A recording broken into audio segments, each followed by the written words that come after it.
नमस्कार दोस्तों, स्वागत है आपका अपने YouTube चैनल जीके बबल्स में। तो आज हम जीव विज्ञान के कुछ प्रश्न लेके आए हैं जो परीक्षा में पूछे गए हैं तथा हम उनके बारे में थोड़ा विस्तार से भी जानेंगे। तो चलिए शुरू करते हैं।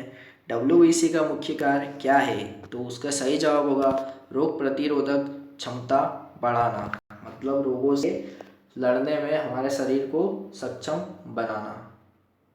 और WBC की बात हुई है तो उसको हिंदी में श्वेत रक्त कणिकाएं बोलते हैं और इसका निर्माण अस्थि मज्जा और कभी कभी यकृत एवं प्लीहा में होता है। इसका जीवन काल 2 से 4 दिन का होता है और इसकी मृत्यु रक्त में ही हो जाती है। WBC का सबसे अधिक भाग 60 से 70% न्यूट्रोफिल्स कणिकाओं का बना होता है। न्यूट्रोफिल्स कणिकाएं रोगाणु तथा जीवाणु का भक्षण करती है। तो ये कुछ इम्पोर्टेंट पॉइंट है, इससे रिलेटेड हमें ये भी जानना चाहिए। दूसरा प्रश्न है दिल का दौरा किस कारण से होता है? तो उसका सही जवाब होगा हृदय में रक्त की आपूर्ति के कारण दिल का दौरा होता है। हृदय की बात हुई तो हम जान लेते हैं औसतन मानव हृदय 1 मिनट में 72 बार धड़कता है, जो लगभग 66 वर्ष मतलब एक जीवन काल में 2.5 बिलियन बार धड़कता है।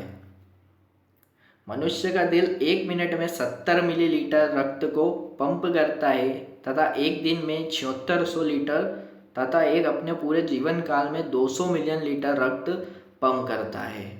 और इसका जो भार होता है औसतन भार वो महिलाओं में 250 से 300 ग्राम का होता है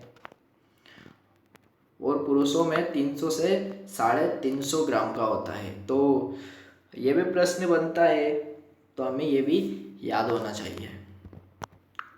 अगले प्रश्न पे चलते हैं। रक्त में लाल रंग किसकी उपस्थिति के कारण होता है? तो उसका सही जवाब होगा हीमोग्लोबिन। हीमोग्लोबिन के कारण रक्त में लाल रंग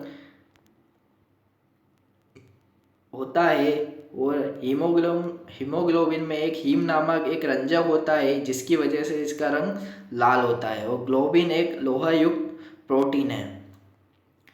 तो हीमोग्लोबिन में पाया जाने वाला लोहा यौगिक हीमेटिन है, ये भी इम्पोर्टेंट है। हीमेटिन रक्त एक तरल संयोजी ऊतक है।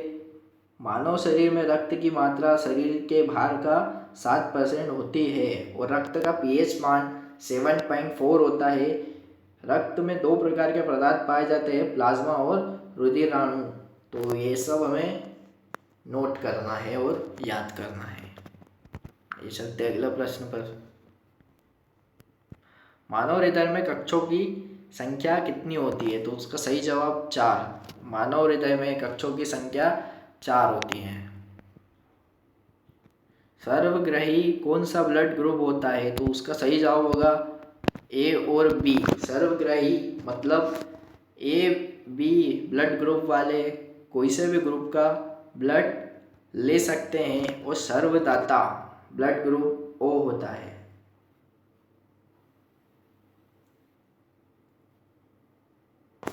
तो ये भी इम्पोर्टेंट प्रश्न है। आरक्ता रोग किसकी कमी के कारण होता है? तो उसका सही जवाब है हीमोग्लोबिन। हीमोग्लोबिन की शरीर में कमी के कारण आरक्तता खून की कमी हो जाती है। आइए चलते हैं अगले प्रश्न पर। पृथ्वी पर विशालतम जीवित पक्षी कौन सा है? तो उसका सही जवाब शुतुरमुर्ग होगा। पक्षी का सबसे विशालतम सबसे बड़ा पक्षी शुतुरमुर्ग है और सबसे बड़ी कोशिका शुतुरमुर्ग के अंडे की होती है। तो ये भी प्रश्न बनता है कि सबसे बड़ी कोशिका किसकी होती है? तो उसका सही जवाब शुतुरमुर्ग के अंडे की। और सबसे छोटा पक्षी हमिंग बर्ड है। तो ये सब ध्यान रखना है हमें। आइए चलते हैं अगले प्रश्न पर। मानव रक्त का pH मान कितना होता है? तो उसका सही जवाब 7.4 हमने अभी पढ़ा है। आइए चलते हैं अगले प्रश्न पर।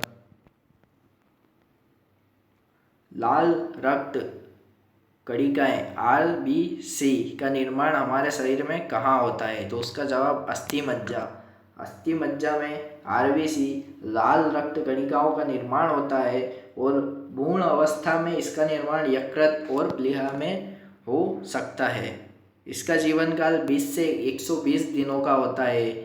इसकी मृत्यु यकृत और प्लीहा में होती है, इसलिए यकृत और प्लीहा को आरबीसी का कब्र कहा जाता है। तो ये भी एक प्रश्न बनता है, आरबीसी का कब्र किसे कहते हैं? तो उसका सही जवाब यकृत और प्लीहा होगा। आइए चलते हैं अगले प्रश्न पर। वृद्धिकर हार्मोन बनाया जाता है, तो पीयूष ग्रंथि के द्वारा यह हार्मोन बनाया जाता है। पीयूष ग्रंथि कपाल की स्फेनाइड हड्डी में एक गड्ढे में स्थित होती है। इसे सेल टर्सिका कहते हैं और इसे मास्टर ग्रंथि भी कहते हैं। तो ये भी एक प्रश्न बनता है, मास्टर ग्रंथि किसे कहते हैं? तो वो होगी पीयूष ग्रंथि।